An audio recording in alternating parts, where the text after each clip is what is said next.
Breaking news. Austria mag-aarkila ng mas maraming skilled workers na Pilipino upang matugunan ang pangangailangan sa trabaho, Manila. Inihayag ng Department of Migrant Workers o DMW na ang Austria ay mag-aarkila ng mas maraming Pilipinong manggagawang may kasanayan upang matugunan ang kanilang pangangailangan sa trabaho sa iba't ibang industriya at makatulong sa paglago ng kanilang ekonomiya.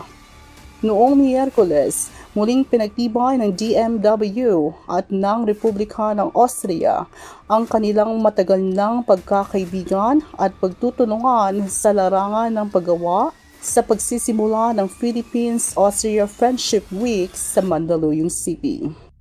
Ayon kay Migrant Workers Secretary Hans Leo Kakda, ang okasyong ito ay hindi lamang nagdiriwang ng matibay na pagkakaibigan ng dalawang bansa, kundi pinapalakas din ang kolaborasyon sa iba pang larangan, partikular na sa deployment ng mga professional at skilled workers na Pilipino.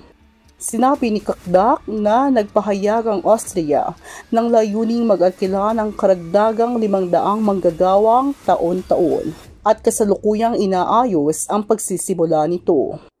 Noong 2022, nagkaroon ng 127% pagtaas sa deployment ng mga manggagawang Pilipino sa Austria na nagiging isang mahalagang merkado ng trabaho sa Central Europe. Ang Austria ay tahanan ng mahigit 5,000 Pilipinong migrante. Karamihan ay nagtatrabaho sa hospitality, food service at healthcare sectors, ani Kakda.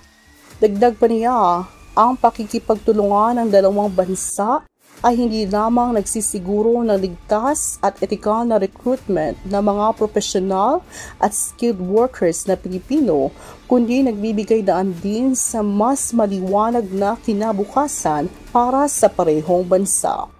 Binigyang diin din ni Kakdak na ang pagpapatibay ng pagkakaunawaan at kooperasyon sa pagitan ng Pilipinas at Austria ay titiyak ng ligtas at patas na migrasyon ng paggawa, pati na rin ang proteksyon ng mga karapatan, kapakanan, kabuuang seguridad at kagalingan ng mga overseas Filipino workers or OFW.